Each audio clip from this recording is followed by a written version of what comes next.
that you're going nowhere. Don't blame me for what you've done, 'cause I know that you are having fun. Welcome to the Clarified Realty Podcast, exposing the real estate secrets your agent doesn't want you to know.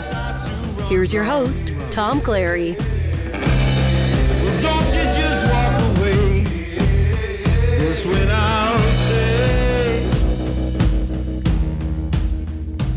Welcome to the Clarified Realty Podcast. I'm Tom Clary and I'm your host. I'm a real estate agent here in the beautiful state of California, Los Angeles to be exact. I'm here with my co-host, Ron Bruno. How you doing today, sir? I'm doing okay. Good. Oh. Yeah, I think we should probably start this with my condolences. Yes. The goat has done it again. Oh, God, don't say the goat. That damn goat. That damn goat has cursed your beautiful cubbies.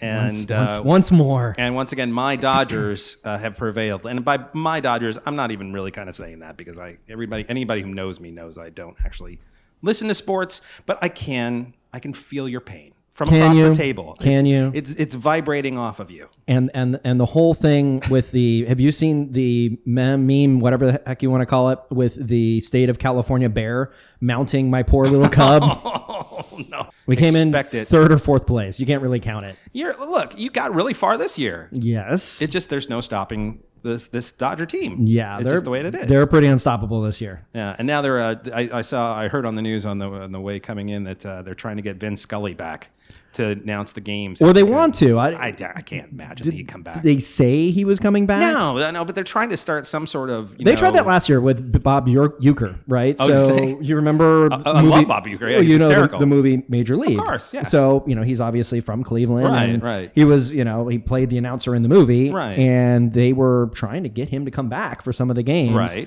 And I think he was all for it, but I don't think Major League was go there. No. Yeah. No. Joe Buck, I think, and that whole team with Fox, they said no way. I mean, look, I can understand the sentimentality of it. I mean, it's kind of like, oh, dude, just 1 year off, you know, but he's retired. Yeah. We were gonna dig up Harry Carey, but prop him up in the booth. In the booth, exactly.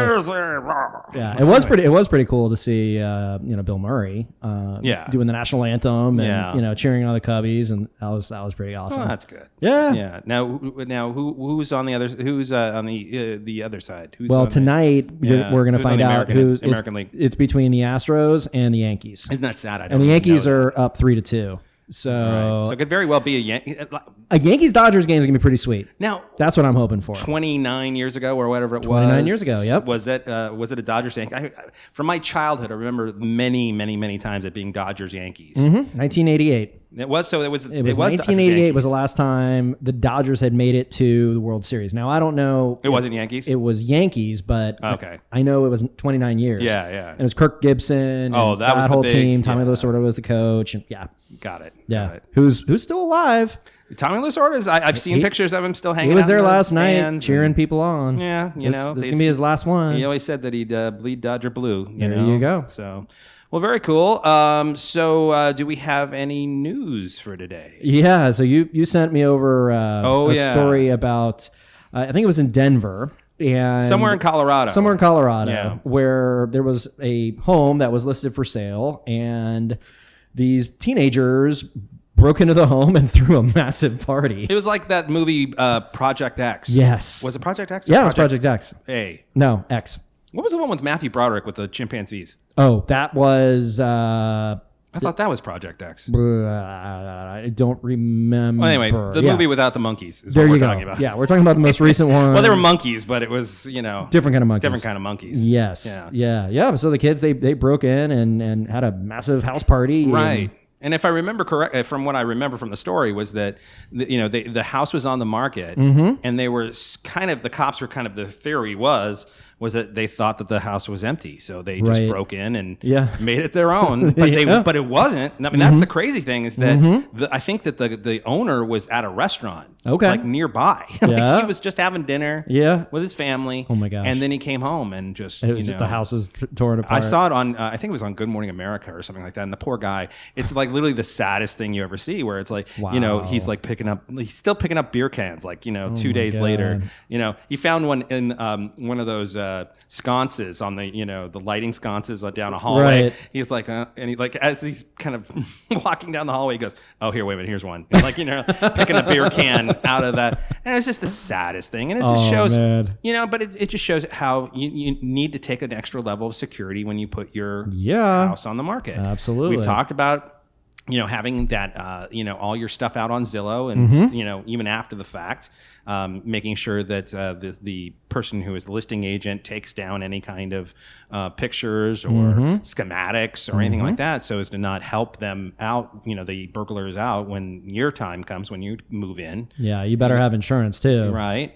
And, and so, but a lot of people don't really kind of understand the kind of, the risk that you take, even just listing your house, even before so just having a sign out in the front yard can make you a target. Absolutely. Yeah.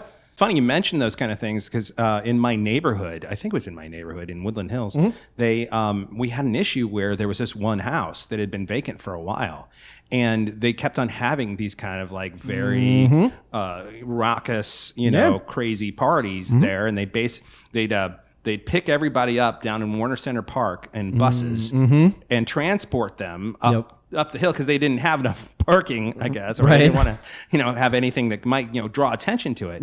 But all sorts of craziness was going down there. And I want to say I don't think anything violent happened there, but there was one in Porter Ranch that happened just recently. Did you hear about that? No. It was like a murder happened at one of these quote unquote mansion parties in Porter Ranch. And it was some rapper, I think, that either got killed or but you have to watch out for insurance. I mean, even if you aren't there and you have no control and someone breaks into your house, if you don't, and someone trips and falls or has alcohol poisoning and they sue you, you're personally liable. And if I remember correctly, and please everybody, I'm not an insurance person, so all this, but I think I remember Zach Schneiderman, one of our guests from before, talking about there being a special insurance for vacant houses. If you're not going to be there for a certain period of time, it's a separate, different kind of coverage that you need to have. Yeah, he was talking about one of his friends from high school where I guess she fell and was paralyzed, and there were a lot of medical bills. Right. And it was kind of like that there was a different type of coverage because you're not there to take care of things. Right. So you kind of have to have a certain elevated maybe type of coverage. Yeah. But anyway, it's interesting that I wouldn't even think of that if I was. I know. I move out. Most people don't. There's my insurance. I'm still covered. No. Absolutely. Absolutely. Interesting. Yeah. All right. Well, today is a kind of a special episode where we're kind of we've never quite done this before, but I wanted to start kind of talking about very specific theoretical concepts when it comes to the deeper look at the real estate transaction. And what I really, Ron and I were talking about this, something that I'm experiencing right now, and actually one of the deals that I've been going through just recently, and actually another deal that I had come through recently, is just kind of how communication and the lack thereof can really affect a transaction and can really bring an element of danger that doesn't need to be there. It can actually be used effectively for strategy in some respects. So basically today, we're going to go through the concept of communication, looking at it at the beginning of the transaction, like when you're first going out there, talking to your agent, learning what kind of agent you really want to be working with, and then moving on into the actual transaction, the middle, how you can use it effectively, communication, as well as ineffectively. And then after the deal is all done, how can you use communication to its best if you do want to continue communication with your agent. So anyway, let's chat. Let's start first off by starting on the before. Before you've even found the house, or before you've even listed the house, when you're first talking to an agent and really stating about what you are looking for in an agent. So Ron, why don't you go ahead and what do you think well, actually, let's even from the lender side. What are some of the things that people should be asking? What questions should they be asking their lender when they first meet you? Well, the first question should not be, what's my rate? Right. Right? Because that automatically sets you down a path that is, it's just open-ended, right? Because rates, we talked about this in episode 2, 3, and 4, right? Where it's all dependent upon what's your loan amount, how much are you putting down, what's your FICO, what's the occupancy type, where do you live? Like all of these different questions. So that's not the first question that you want. Really, when you're looking for lenders, you want somebody that really is going to be a match for you, right? So if you're a person that, you just want the lowest rate no matter what, and you will suffer through everything to get that particular rate, and you will sleep well at night knowing that you want the lowest rate, then go for it. Go to Quicken, go online, and go to LendingTree and find basically the the lenders that don't necessarily that could in theory sacrifice service in order to get you that absolute cut rate, lowest basement price. Exactly.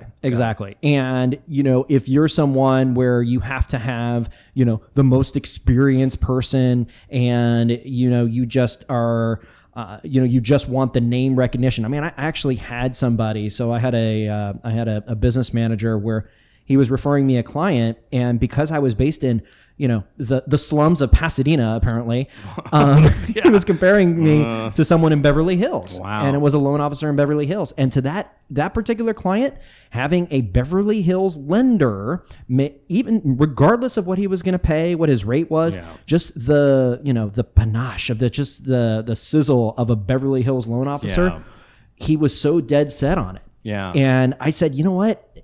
That's what he wants. Yeah. I can't give that to him. My office is not in Beverly Hills. Right. I have an office on the west side, but whatever. That gets me into a whole other thing that I'm going to get up and rant about here for just a few minutes, is that, there's this kind of idea of what, if you look at the HGTV bullshit and you look at kind of the, what you are expected and, to see when you go to $1 million listing and all that kind of crap, right? You've got this guy that's in his like little freaking pencil, what are they called? Pencil pants, or what are the where it's like these little tiny tight pants and they got the nice swoop suit. I don't know anything about pencil pants, Tom. I don't know what I know that there's I don't know, it's a pencil cut or something like that. I don't know. Okay. But I'm not a fashion guy, but that's me, right? Skinny jeans, basically skinny jeans and a freaking blazer, and he comes up in his leased BMW, or his leased whatever, Porsche or bullshit like that. Yeah. And it has nothing at all to do with what his talent is. Okay. It has nothing at all to do. There's no relation to it. And it's almost like they're what's the word I'm looking for? That they're trying to make up for something that they don't have. They're they're fronting, basically. They're fronting, you know what I mean? Yeah. And, if you are making your decision on an agent, on a lender, or anything like that by the type of car they drive, by the manner in which they dress, if it's even, with their location of their office, right? It's certainly that your priorities are completely off, and that is just completely screwy thinking. Yeah, because those things can be bought. How do you know that they don't have a rich aunt or a rich uncle or something like that and says, "Here's $500 a month to go out and get yourself a nice car," so that people don't think that you're. One of the best agents that I know, who isn't me, it drives around in it's a Ford Explorer that is from 1990 something, right? And he drives, and it's so funny because we've had this conversation where he drives into the parking lot of the brokerage, and he looks around at the Jaguars and he looks around at the BMWs, and he goes, he's one of literally the top in the San Fernando Valley at least.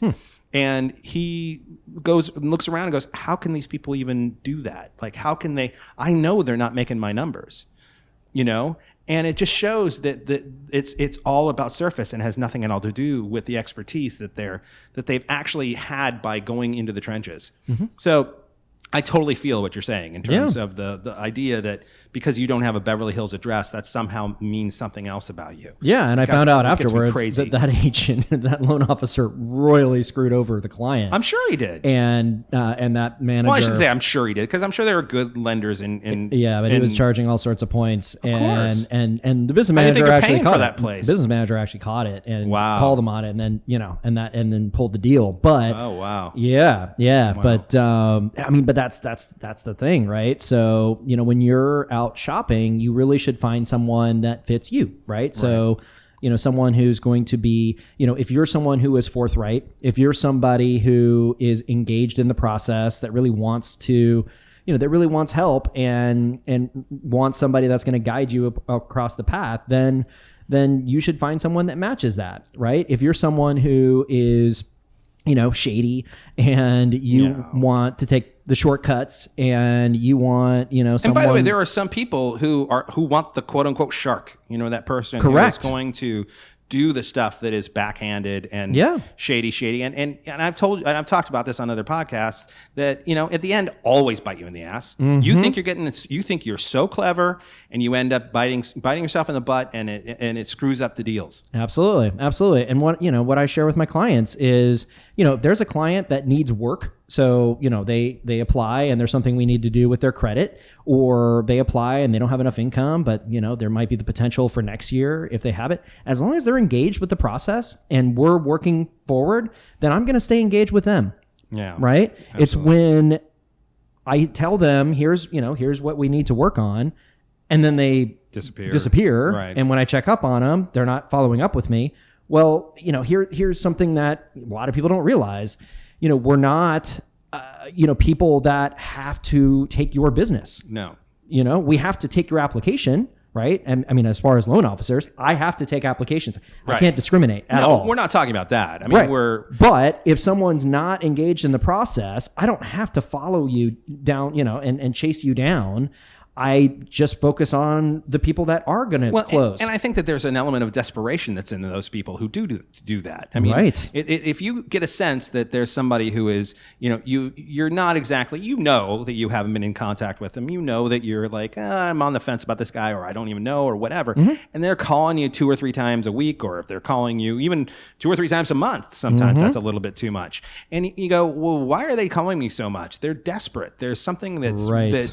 And just reeks of that kind of, of just needing your business instead of, oh, wait a minute, he's a trusted guy that people go to. Right. I mean, if you want a professional to pay attention to you and to work with you and really give you all that attention, follow up fast. Yeah. Right. So when you're talking to that person, be present. Yeah. Right. So, I mean, these are all things that I automatically am doing. Right. But as a client, if you want my attention, be present, be thorough, share everything with me. Yeah. Like everything that you tell me doesn't, automatically go to the underwriter.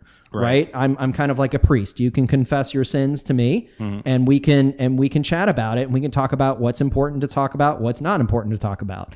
Right. So, be prepared. And the other aspect is stay engaged. Right. Yeah. So when I say, okay, these are the documents that I need, send them in. Yeah. Send them in. And if you're actively looking, then let's stay in touch. Right. It's when we start the process and then I follow up what's going on, and then I don't hear from you. And then, things happen in life and you resurface. Well, I've worked on so many different files since then. Yeah. Like I haven't gotten my full attention. It takes a while for me to kind of get going again. Yeah. But if we stay in touch on a regular basis and we're working towards a goal and you're taking all the advice, then that's a great way to start a relationship. Yeah. And look, there's it's always acceptable to be researching, and look, I'm not saying that if you're talking to someone that you need to be in touch with them all the time. If you're out there and you're still looking, that's a totally acceptable thing. It's like, hey, I'm still looking, and they should be fine with that. Right? They should be absolutely 100% fine with that. But it's not like dating, where playing a little hard to get sometimes gets you something. Right? In business, it doesn't. No. It doesn't help you. Doesn't. It doesn't help you at all. No. And if you show that you're definitely interested, if you find someone that you've heard from other people are good, oh, really, I think this guy's really good. You should go use him. Oh, okay, great. Then you should be in contact with that person. And when they call you or they talk to you, then you should return that favor. And it's not like, we know that we work for you. We're not saying that. Right. But at the same point, we also don't want to feel like, we're somehow being, we want to feel like the things that we're doing are somehow being responded to. Yeah. Well, I mean, there's a communication, even at that stage, works both ways. Well, there's a respect to it, but there's also the fact that as professionals, the only way we get paid is when we close transactions. Right. So where are we going to focus our energy? Where we're going to get paid. Right. So what that means is if you're not engaged in the process, then we're not going to spend as much time because we need to focus on those that are actually going to close and that are engaged. So that's really key. We have to make choices about where our resources go. Correct. I mean, that's just part of the business. We're not the DMV.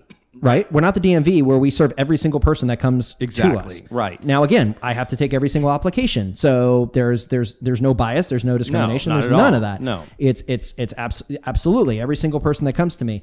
But if they're not following up on a regular basis and we don't have that, we don't have that flow, then someone who does have that's going to really take the attention. And I think that there's an element of even just, the idea that you work for them, that people don't realize how much love can come back the other way. Like if you're showing engagement, you're showing love, we're coming back at you full, double barrels because we're loving that. Absolutely. Because there's like, oh, this person really is, we're working together, we're a team, and we're going to make this work. Yeah. And I feel like I'm part of that team with that person.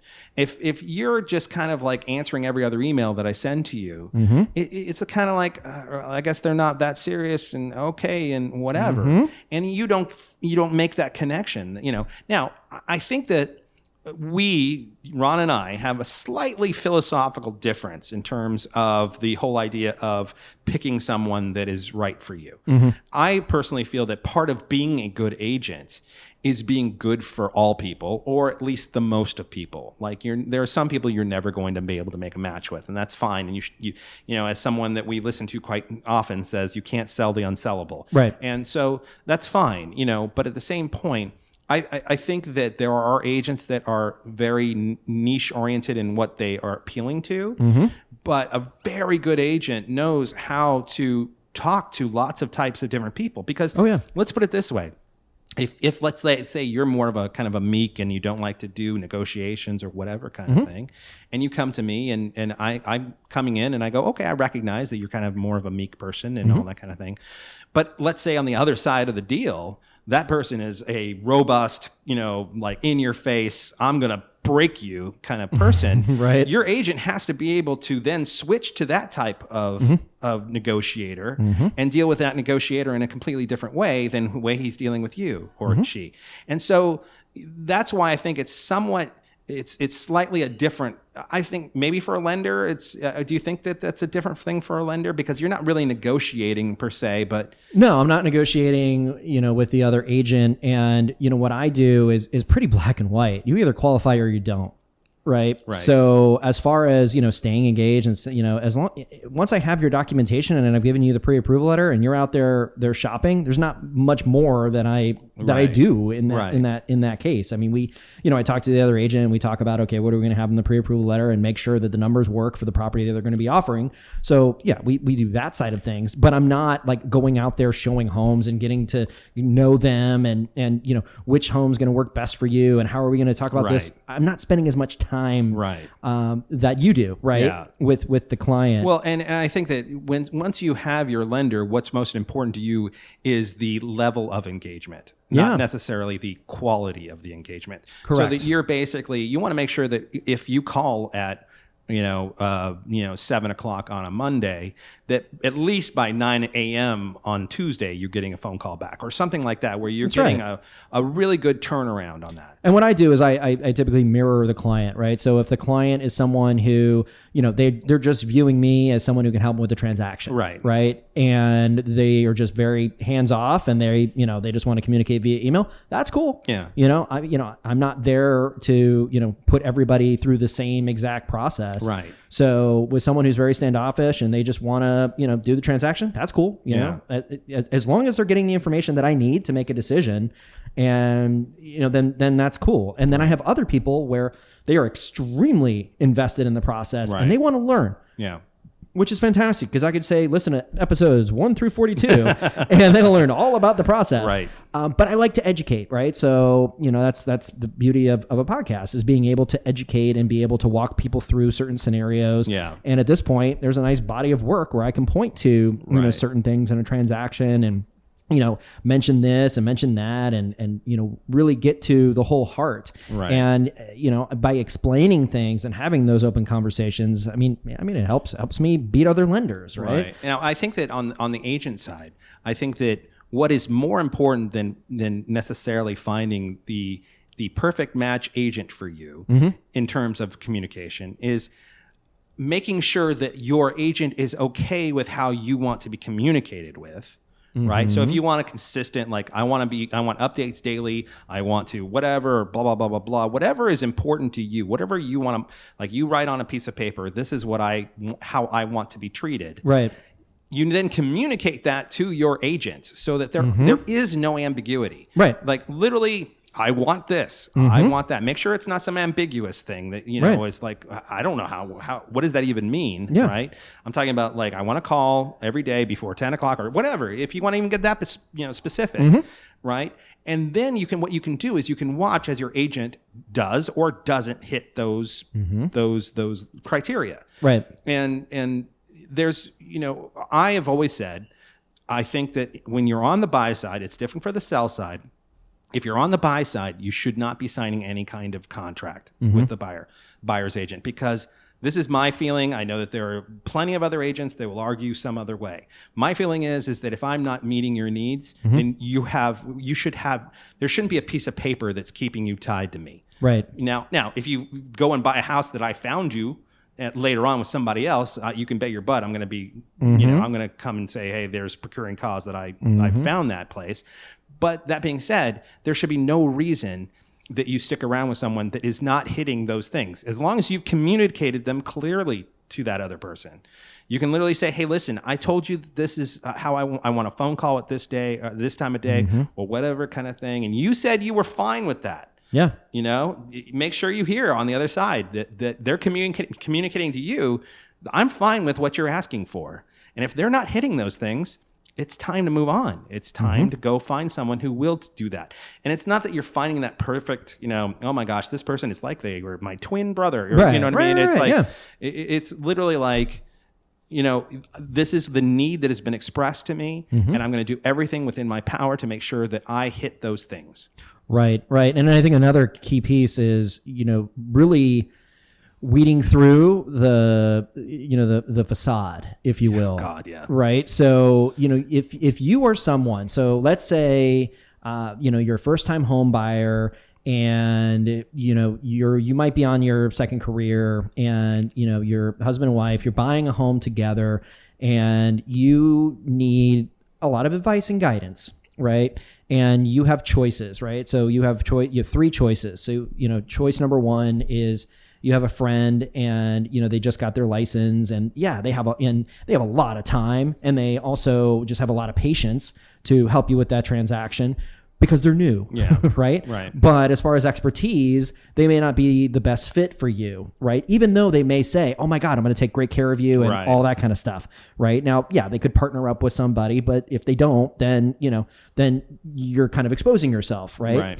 The next group of people, let's say you have these agents that are, they're kind of, where we've kind of fit in, right? We're growing our business and, it's anywhere between like 2 years to 7 years, right? So, rapidly growing the business and, as listing agents, realtors, they start focusing more on listings because they have more control in the transaction. Right. So they don't have to drive around for 3 hours. They don't have to drive around for 3 hours at a time. And, the whole, mantra that all the big agencies talk about, buyers are liars and all that kind of stuff. Right. So, they're focusing more on that upper side and they may not have as much time for the, taking buyers out to look at homes. Right. And then you have the third option where you have these established agents, and these established agents, they got to that point because they did lots of listings and they started to build teams. And, they have a buyer's agent, but that buyer's agent falls into the first category, right? There's someone who's new and doesn't have as much experience, but they also, but they have, plenty of time and plenty of patience. So if you're someone that, that really fits into one of those categories, you want to make sure that you're working with, someone like you, right? Someone who has patience, that's going to take the time and that's genuine about it. Right. That's really key. So, I had somebody, it's really funny. This guy, I don't want to stereotype, but it is what it is. Right. So he self-proclaims, he's like, look, man, I need you to help me out on this rate. And I'm like, all right, look, I've already, I've given you the rate for this. I know I'm competing against the Beverly Hills lender.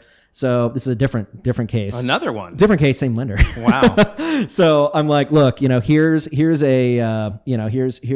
I can offer. And he's like, yeah, but this guy can offer this. And I'm like, all right, look, man. So at the end of the day, we're, a little bit, different, but not much. We're a couple $100 difference. Right. But at the end of the day, you have told me that you need a lot of handholding, and this other guy, he's not going to do it. Right. You're going to get stuck with an assistant and you're not going to get that same level of service, and not just service, just dealing with your crap. Yeah. Right. Right? To be honest. To be honest, like no one's going to do this for you. Right? I'm growing my practice and I want to work with you, and I'm telling you, I'll deal with you. And he's like, all right, fine. There you go. We negotiated it all the way through, and he told me, he's like, look, man, I'm, with my religion and my background, it's in my blood. I can't help myself. Yeah. But he was literally like, towards the last day when we were drawing up the closing docs, he was like, what can you give me? And I'm just like, I can't give you anything more, man. There's nothing to give. There's nothing else. But if I just, went ahead and said, oh yeah, no, I'm going to get your business, I'll take care of you and all that. And if I wasn't cool with that, then that would have been a disaster. Right. Right. But, we had those heart to heart discussions before we even entered, working together. Right. And it made the process much better. Yeah. Right. Cause I knew what I was getting into. Yeah. And he also knew that, the other agent wouldn't have given him the time of day. Yeah. And before we move on to the middle part of the transaction, I want to stop here for a second and talk a little bit about the sellers out there who are looking for agents and all that. Mm-hmm. And I think that one of the key things that you guys need is a very acute bullshit detector. Ooh. I think that is one of the biggest things that you need to look out for when you're vetting agents, because what's going to happen is that when you get you have these appointments with these agents and they're giving you all these listing presentations and all that. And it comes down to, what are you going to list it at? Right. And listing is such it's an art. It's not a science. I'll be the first to say that. There's no way to kind of like say with any kind of certainty, I think it's going to be blah. Right. Right. It's a strategy. Right. At the end of the day, it's a strategy. Mm-hmm. But that being said, what I'm seeing a lot of out there, when you think about it, no matter what, as long as they get your listing, right? No matter what, they're going to make some money. They're going to get that commission, right? Mm-hmm. So they can, what I call, buy your listing. So this is why the bullshit detector comes in so handy, is that you need to understand that 9 times out of 10, there's only going to be a few of them out there that are, I think, the protector agents who are going to be honest with you. Because to be honest with you means we're probably going to lose the business. Right? It's just that simple, right? But they're going to come in and let's say that the house, we've done our comps, we've looked all around, and it's like, this house is not going to go for any more than $750, right? So I'm going to recommend that we, come in like around $7. We can even go $699 or something lower, so that you get a lot of activity and excitement on the market, and it'll drive it up to where. And sometimes it'll go to $760. Like the listing I just had, we came in low, and we ended up getting 50 over list. So $50,000 over list. So, nice. So basically, but I was honest. I was like, look, I'm not going to try to buy this listing. Mm-hmm. There was a lot of folks out there that'll say, I think this house is worth $850. That's that's $100,000 more than what it's probably going to be valued at. What they're going to do is they're going to ride it all the way down as you go from price reduction to price reduction to price reduction, and it's just death. It's like a cancer to a listing to be on the market that long, because everybody starts going, why is it so, even if you eventually get down to 750, people are like, it's been on the market for 160 days. Yeah. Why is it on the market for 100? There's something wrong here, right? And it looks horrible. So, but guess what? That listing agent still makes money. So you have to be able to understand in that communication aspect between you and the listing agent. You tell me honestly what you think this house is worth. What do you think that we're going to eventually sell at? And if they tell you something that, they're going to try to appeal to your ego, because everybody thinks that their house is a precious little butterfly. And and by the way, there are gorgeous houses out there. And where it turns out the seller is right. The seller does know that, I think that there's going to, that's fine. Those are outliers though. For the most part, if this agent does their job, they're going to be able to hit it probably within, 5%, 5 to 10%. They're not going to be that far off. And if you feel like somebody's blowing sunshine up your butt, there's a probably good a chance that they are. And so don't let any listing agent buy the listing from you.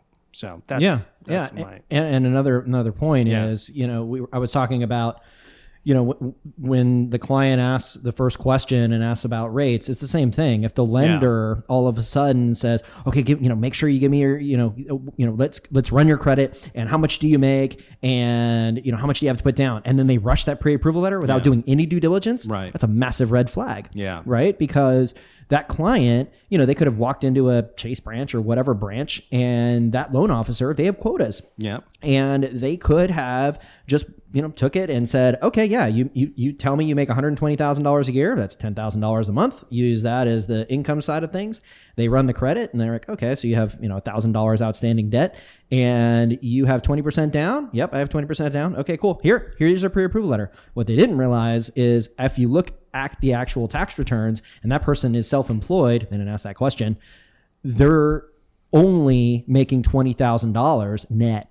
Yeah. Which is what the underwriters use. Right. So, that's another part of the engagement. So if I'm working with somebody and we've gone through and they've sent me all this documentation and I've gone through and I've looked at all the different programs, we're almost there, right? I mean, it's basically being pre-underwritten because I've gone through all the different options.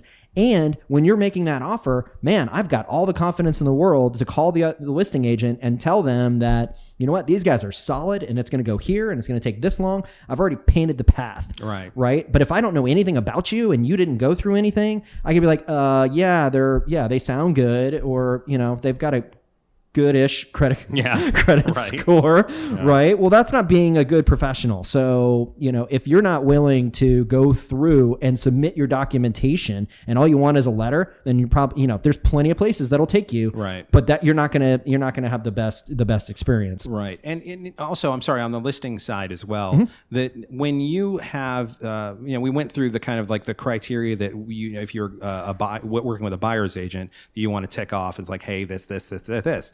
Now, one of the things when you're communicating with your listing agent, make sure that they're not using just buzzwords with you when they're talking about how they're going to market your property. Like there's a lot of people say, oh, we're going to saturate social media. We've got lots of Twitter followers and lots of, it's such a more complicated process than that. Right. So you really want to make sure that they have a real strong strategy. Like, no, tell me specifically what you are going to do with your dollars that you're going to be spending on my property to market me to. Who do you see as the buyers of this property? Who do you see on the other side of this whole bargain, this whole transaction? And how are you going to contact those specific people? And if they don't have, right, that's you pretty much know that they don't know what the hell they're talking about.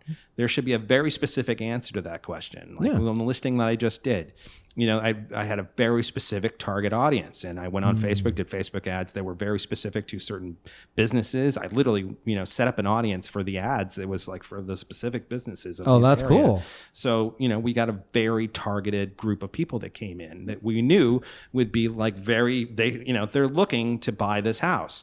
And it went over very well. You didn't just do a Facebook post to all your friends? To all my friends who have no interest in buying a house in that area. Right. And so... But that's a very formulaic approach, right? Yeah. They say, oh, I have X number of followers, or I have X number of friends, and I just post it on social media, and, I put it on the MLS, and then, that's cool. And, what it is, I mean, a house is almost like a high-end vehicle where, there isn't a car dealership, and there isn't a national campaign, right? To drive people in there. So you have to, treat it very special, and you have to find that specific audience that is interested in that type of home and that location with that many rooms and square footage and all those things, and all the, challenges or amenities with the particular home. So make sure that you get a very specific strategy from your agent. That's kind of what we're saying. Make sure that they communicate that to you, and you like it, and you like what you hear. So then let's move on to the actual transaction. And so the reason that one of the main reasons that we're kind of coming into this topic today, and why I really kind of wanted to talk about it, because it's so important for me right now and what I'm kind of going through. And it's really this is sort of a rant where I'm going to go off on this right now. But in working with agents, there was an element of frustration that can happen when on the other side the agents shut down. So basically, when you're getting no communication from the other agent, and now let's say that I'm the buyer and there's a seller, and the seller's agent is not communicating with me, all sorts of things could be going on, and most of it's in my head. I'll be the first to say that. Sure. Because I have to all of a sudden, if for some reason I'm not getting contacted by you, if I'm trying to ask you questions and you're not responsive, or if you're being cagey, or you're somehow kind of not telling me the truth or whatever, I'm going to make up 50 things in my head that maybe 49 are not true, right? One of them's probably going to be right. But that being said, if I'm on the seller side, I want to make sure that my agent is constantly in good contact with the buyer's agent, unless, of course, there are certain strategic times when it makes sense to go, to run silent, which is different. That's a different thing. I'm not talking about that. But if things are on the seller side are not going well, or there's something that's not right, or even on the buyer side that's not going well, and then you just shut down and nobody's talking to anybody, then you get a panic. Right. And so that's why communication between the two agents is so important, and making sure that when you do pick an agent, you talk to them about how do you usually deal with the other side? How do you usually talk? Make sure that they're fine picking up the phone and talking. If you're in the middle of let's say let's say you're on the buy side, and let's say you call Ron and something's not going right with your loan. There's something that's like we're having real problems here. There's an initial instinct to go, all right, don't tell them. Don't let them know. There's something going on. Don't let them, whatever. Right. That is actually the opposite of what you should be doing. You should be saying way ahead of time, listen, guys, we're taking care of this. We're making sure that everything's fine.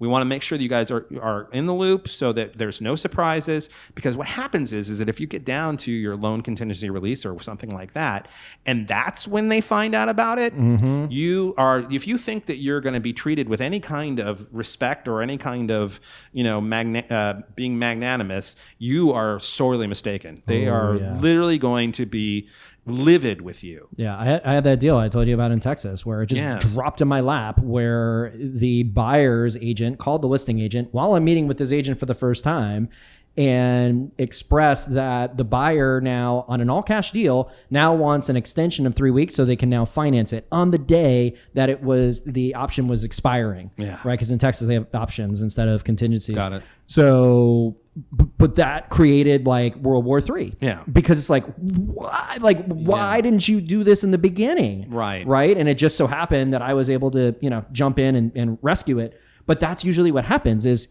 on that last day of contingency, they wait until, they hope, that lender clears whatever, needs to be done. And they're like, okay, it's the last day, let's get it done. Let's get it done. And then they can't get it done. Then they have to relay it. Now, all of a sudden, I'm getting phone calls from my agent saying, hey, can you rescue this deal? Yeah. Right. Because they feel that it's on fire. And, Right. I would say I've double apped where I'll actually go on as a second lender on deals that are in trouble. Yeah. And, I would say out of that one, I got probably 1 out of 4. Yeah. Where I've double apped in the past, because those other deals, the other lender did perform. Yeah. Right. But it turned into a huge fire. Yeah. And that particular lender lost all credibility. Yeah. Right. That agent's never going to work with that lender. And I mean, Right. they just they totally dropped the ball. Yeah. Because they didn't communicate. Yeah. Right. And they never communicated it to the listing agent. Right. And, and this is also I had another deal where it was literally, I was on the list side, and it was a potential purchaser, right? Mm-hmm. And their agent was calling me, and it's this weird. You get this intuition, you get this weird thing that there's something not going on here, and I think it was like that their what was it? That their house was. I want to say that their house was up for sale, but it wasn't contingent on them selling their house, right? Mm-hmm. So I was, very much like. I had to keep on asking questions so they don't have to, I had to ask the perfect question. And it even got to the point where I was like, okay, I guess we're going with you, because it was like they were the best offer and Sure. it was like all that kind of thing. And then it was like, and then it hit me, oh God, no, this is the perfect question. Luckily, I hadn't sent the signed document back to them saying that we were all good and all that kind of thing. So I called up and I said, do they have to sell their house in order to buy the property? Right. Right. And it was kind of like this kind of thing. And then all of a sudden it all came out, look, we're in escrow. Like she had literally been trying to dance around the whole communication with me that to make it like that we're good. We're going to, you don't have to worry about, well, then all trust went out the goddamn window. That's right. There was no way I was going to do a deal with them at that point. Yep. Because I literally had to draw it out of them. Yep. Yeah. I couldn't just get a straight answer. Yeah. They weren't direct with you up front. If they say that, look, we have a contingent offer. Okay, it's contingent That's upon fine, selling the and home. we'll look at that. And, fine, we'll look at who it. knows? And that could have been the best offer. That could have been the best offer, and we would have looked at it and gone, you know what? We'll take a risk on it, or and all that. And anyway, I it's just it's frustrating. Yeah. To just kind of think that some people think that's okay. It's like God bless them. They're trying, I guess, for their client to, there's one way to look at it, but when you look at it, you actually did it the wrong way, because if you had come right out and been completely honest, I would have been like, oh, okay, well, let me talk to my clients, and maybe they'll be cool with that. Yeah, and and I see this more with newer agents, but one of the things are, they're excited, they've got their Instagram account, they're now a realtor, right? And they're out there, and they're I really think they're more suited to be a marketer than they are an actual realtor, right? Yeah. And the reason why I say that is, they get the deal in escrow, and they almost want all of the professionals that they bring into the deal just to get it done, and they're like, I don't want to know anything, right? Like, just get it done. Like, I'm just gonna close. I'm gonna go to sleep. Yeah, I'm gonna wake up on November 1st when we're out of escrow, and I'm gonna collect my check and go on to the next one. Yeah. But they don't want to get into any of the details or any of that stuff, right? So they keep things, or they just think close. they're just so clever. You know what I mean? Yeah. It's like they're more clever than they're. But people sense that stuff. Yeah. Well, and clients are too. So I think I shared this with you, where so I was helping a client with an investment property, right? So it was a 3-plex. And, the agent, thank God, he told me in the beginning, he said, just so you know, he might buy another investment property at the same time. Right. And I was like, wow, okay. I don't know if I recommend doing something like that, but thanks for letting me know. Let me double check the guidelines, because he already had 10 properties, and we were with Freddie Mac, and Freddie Mac has a certain guideline, and it says that you can only have up to 6 finance properties, right? So he owned 10, and he had 4 financed, and I was number 5, and this other one would have been 6. So he would have hit that limit. Right. The other piece to that was, I had to look at his debt to income ratio. Right. So I'm calculating his debt to income ratio and factoring in what a potential payment would be. So I went in and said, okay, we're still good. We're still good. But again, one at a time, right? Don't do 2 at a time. Right. So we're going through the transaction. I didn't hear anything about it, right? So we're going through the transaction, and it just so happened I'm talking to my client on the weekend, and I reach out to him and tell him where, how things are going, and we're clearing the conditions, and he's like, "Oh man, you think we're going to be able to close this next week?" And I'm like, "Yeah, that's what we're scheduled for." He's like, "Yeah, I got to close these loans next week." And I said, "Like plural? Loans? What's the other loan? You buying a car?" He's like, "No, I've got a property in Palmdale. I got that investment property." I was like, "Oh my God. All right. I need you right now to send me your loan estimate for that other loan. Right. I need you to send me your property taxes, insurance. Like I need it all." Right. And he's like, but we've already passed that point. Like, how would the lender know? Yeah. And I'm like, how the lender is going to know? The lender's going to know because at the end of the loan, we do a soft pull. And when we do a soft pull of your credit, it's going to show that credit was extended to you as far as just an inquiry, right? You didn't close on that, but it's an inquiry. And then what's going to happen is you're going to sign a document saying that credit wasn't extended to you, and you're going to say, "That's correct. No credit was extended to me." Then it's going to hit compliance after the fact. The loan closes, and the compliance is going to say, "Wait a second, there was another loan." And the borrower said that they did not have an extra loan in the process. Yeah. That's fraud. Right. So I said, if this spins things out of control, it might. I didn't say it might, but I basically said we need to disclose it. Yeah. Right. Because I did all that due diligence in the beginning, thank God. But I said we need to do it. And sure enough, we went to the underwriter and we stacked it all together. And then underwriter was like, "That's awesome. Thank you so much for doing that." Yeah. Because we would have had to do that, and it would have slowed the close. Right. Because now we're trying to gather all this documentation. It had to go back through underwriting, and we would have missed our closing.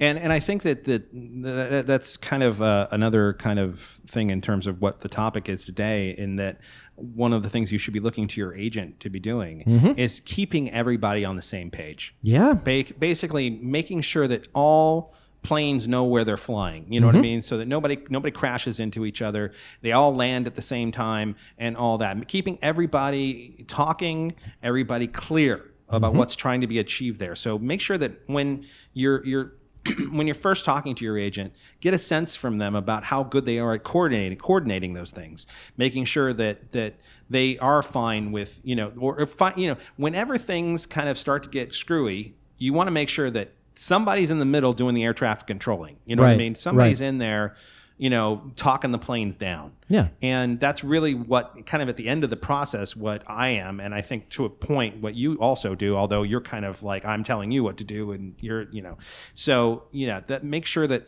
they communicate very easily with other people in terms of making sure that everybody's talking. Everybody's on the same page. And communicate early. I mean, I've had clients where, we had a closing and, they almost treat it like it's, like they're catching a flight. So we're closing at 12 on Friday, and they schedule the, the movers, and they schedule the cleaners, and they schedule all these things.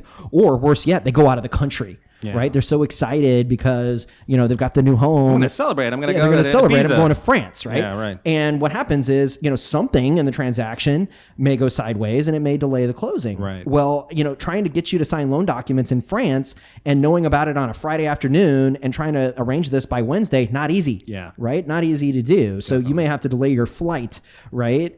But if I know about this in advance, then I can set things up. Yeah. If you are...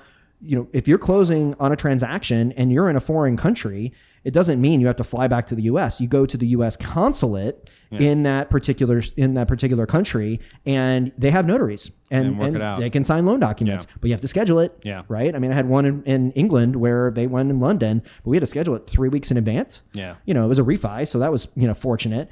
But they still had to make the appointment, and I mean, they were open from it was 10 to 2. Yeah. I mean, just, very, very small, tight tight little windows. And it was Monday through Wednesday. Yeah. So you had to make sure that you aligned all these, all those factors. But the more time that we have to prepare, the better off we are. I mean, It'd be amazing to have everything up front and know what's going on and know what your travel schedule looks like and all of that. But, things pop up and everything. But, the earlier we know things, the better and more resourceful we can be. Right. Now, before we move on to the third and final phase here, the one thing I do want to touch upon is that, as I said before, there are strategic times that it's okay to go quiet. It is perfectly okay that if you're trying to do some sort of poker move or something like that to negotiate, and going silent is the best move to make, by all means do that. I'm not saying that. I'm saying that if you're in a panic and you're not talking to the other side, that's a problem. So, and then we get into the third stage, which is after the sale. After all is said and done, for this, there's really not much of an issue of communication. You just want to make sure that, if you had a good experience with the agent, you want to make sure you keep that line of communication clear, he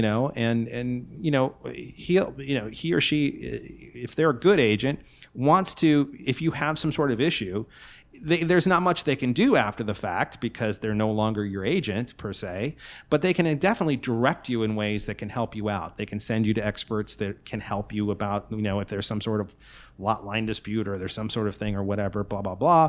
They can send you to some attorney that will work with you to, or send them to if you need a trust, you want to put the property in a trust, you go and talk to my wife or blah, blah, blah, blah, that kind of thing. So I think that's the main thing, but I also, on top of that, want to just emphasize they're not. And I'm actually going to do this as one of my Alexa skill briefings. The way I give tips is, and one of the tips I'm going to give, is that they're not your friend. Unless they were your friends before, if they're calling you out of nowhere and just say, I was just thinking about you, they're not actually just thinking about you. Your name came up on their database. It was their day to call you.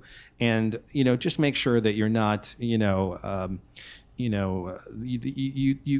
take it all with a grain of salt. If they just pop by your house with a little gift, it's like, oh, I was just in the neighborhood and I thought I'd just come by and see you and all that kind of, because you're great. And, it's manipulative. It's not, I don't think that's trustworthy. That's my 2 cents. And, they should have done enough during your transaction that you wouldn't even think for a second about going to anybody else. Yeah. It was the transaction that really made you go, how many times does a doctor just pop by your house and knock and say, hey, I was just thinking about you. Right. How are you? Oh my gosh, gosh, how are the kids? I'm looking at my hand here, right. James and Sally, how are they? It's like, communication, you can end the communication. It's fine, but it's probably better to keep in touch. It's like, there's nothing wrong with, for instance, I'll like maybe once a year or something like that, just kind of say, hey, is there anything you guys need? If there's anything you need, I'm here. There's nothing wrong with that, I think. You're not popping by and asking them when they're going to sell? I am not. I'm definitely not doing that. You're not offering comps? Look, if that means that's what I have to do to get ahead in this industry, right, then I'm not going to get ahead in this industry. But right, that's, the way that I look at the business. I just think that my actions and my skill should have said enough. Yeah. When I close a loan, so we have, when you close a loan and you close a transaction, you fund on the first day, and this is California, right? So you fund on the first day and then you record on the next day, right? So the following business day. And that's when you get the keys. And, once we fund, first of all, during that day, and sometimes I have multiple loans that'll close on the same day. I will not go to the gym. I will just be at a place where I have my cell phone, I have my computer, I've got my iPad, I've got all of the electronics available to me. And I tell everybody involved in the transaction to be on call. Yeah. Right? Because that's the most critical time when anything could fall apart. And that's when we need last minute signatures and this side and that side and all of these different things. And we need to make sure that everything's tight and buckled up. And I'm in close contact with the closer, right? So that's the big person that pushes the fund button. Yeah. Right? So I have a cockpit. So I'm set up where we're making sure that all these things matter, because if you think about it, if you have a smooth closing, you could have a couple bumps, but as long as you land and you land safely, and any landing you walk away from is a good one. There you go. So that's what people remember. So for me, I always focus on, the idea is to have a smooth transaction throughout, but I always focus on making sure that we have a very smooth closing and everyone's happy. And, from there, what I do is, so for a mortgage loan, if you funded a loan on, let's say, October 15th, right? So that means that you skip a month, right? So you skip a month. So your first payment's going to be December 1st. Now, there's a period where the loan will actually go to your new servicer. Right. So, when you do a loan at guaranteed rate, it's not going to be guaranteed rate. It'll go to Wells or it'll go to, Home Street, whatever bank, right? That's out there. That'll become your new servicer. So I always communicate that and let people know. Yeah. It's interesting how people don't know that necessarily. Right. And I always explain it. So I always, let them know that, this is what's going to happen, and you're not going to get anything in the mail for like 2 to 3 weeks. Yeah. Right. So don't freak out. And typically what you're going to do is that first payment will probably go to guaranteed rate the first month, right? So December 1st. And then afterwards, you'll get all that documentation, and then you can set up your online payments and all that kind of stuff. That stuff matters. Yeah, of course it does. There's so many loan officers that just don't even pay attention to that side. They're like, okay, we're done. Yeah. But servicing, I've actually had clients that have said, oh my God, whoever that was that serviced my loan, they were horrible. And it really left a bad taste in their mouth. Right. So, I always communicate that. And I always keep, stay with the transaction and stay until, and then, I'll check in here and there, but it's not a database. Yeah. I mean, it's funny how it's even like a movie that most people, if you have to have a good ending, or else people think the movie sucked. Yes. People walk out and go, that ending, oh my God, that was a terrible ending. Yeah. That's, for the most part, people will judge a movie by the last 10 minutes of it. It's true. And I think it goes with just about anything. And so that's why it's so important that when, you're going in for that close, that you're making sure that it's a positive experience as much as you can. It's in your control. Yeah. And, it's interesting. I mean, to kind of wrap things up from a communication standpoint, a couple of my reviews on Zillow. So I always ask my client to put together a review, because that way people get to know me, and that's kind of my my body of work, if you will, knowing that I've done a good job. The last 2 or 3 reviews have said that I've communicated just enough. That's great, though. And it wasn't that it was a question that asked, did your loan officer communicate just enough? They actually said it. That's interesting. So I thought that was kind of cool, because it's like, he balanced communicating and letting us know what was going on, but he didn't hound us. Right. And nobody wants to be hounded. No one wants to be hounded. No one wants, unnecessary information. They sure as hell don't want to get sold throughout the transaction and everything else. Yeah. Right. If your agent, on the agent side, if your agent the entire time is talking about how great he is and talking about how he's done an amazing job for you and all that kind of and who are the other people you can help? I mean, right. The referral speech that you give. Can you fill this out and write down 4 people that you in your personal and professional network that would benefit from an experience like this. And for me, it's like, I mean, we're already working together. I gotta bust my ass to make sure that this is going to be a good transaction. I need to be focused on the transaction I'm on. That's right. That's you wouldn't expect anything less of us. That's right. So yeah. All right, cool. Well, anything else, sir? I think it was good. I think that's pretty good. I think that we kind of covered the kind of the what's the word, thorn in my side that's been kind of affecting way too much of my life over the past few months, not just in the last month. It's been several. So, and it's just like, guys, there's so much that could be so much easier if everybody just talked. Yes, just talk. And so that's kind of what the lesson for the day is. Yep, and stay in a bubble. And what? During the transaction, you got to stay in the bubble. You can't go buy anything. Oh, you right. can't run credit. You have to stay in a bubble. That's the lender important thing. But for us, what we're talking about today, Ron, let's stay on theme. Yes, is the communication. Communication. Yes. All right. Well, that's about it for today. If you have any questions or comments, please don't hesitate to leave them for us on our Facebook page, facebook.com/Clarified Realty Podcast, all one word. If you have any questions about real estate or you're looking for someone to help you buy or sell a home, remember, I'm actually a licensed real estate agent. I'd love to help you out, so please email me directly at tom@clarifiedrealty.com or give me a call at 818-335-7662. Don't be shy. Come on, guys. Give me a ring. For more exclusive bonus content and advice between episodes, please check out our website, www.clarifiedrealty.com. Also, on our homepage, you'll find links to helpful buyer and seller guides that will give you some really great information for starting your home buying or home seller process. So definitely check those out. But here's a new thing. We actually have an Alexa skill. So search the Alexa store for the Clarified Realty Podcast, add our skill to your daily briefing, and get a dose of real estate news and tips every day of the year. Definitely give it a try. It's really pretty cool. I am on Snapchat, Twitter, and Instagram as well. My handle for all 3 of those are @Clarified Realty. Please leave feedback and reviews on iTunes or in the comments section on our page. Together we're stronger, guys. So if you have any questions or ways that we can make this podcast better, I'm listening. Please let us know. My amazing theme song, Hey Now, is from the band Wolf. That's Wolf with 2 Fs. Please go check them out and like them on SoundCloud. They rock so freaking hard. I'm not saying they had anything to do with that kid and his house party, but when the cops busted in, they found Wolf was here, spray painted on the bedroom wall. And just a little disclaimer, I'm licensed by the California Bureau of Real Estate. My license number is 017153353. Ron's is? Guaranteed rate, NMLS 2611, NMLS ID 558706, California and Texas. The advice we give is only for properties located in the state of California. For all other states, please contact your local real estate agent or real estate professional. Well, that's about it. Ron, you all good? I'm good. All right. Well, thanks for coming, everybody. And remember, the greatest thing you can ever do is make someone feel at home. Take care, and we'll see you next week.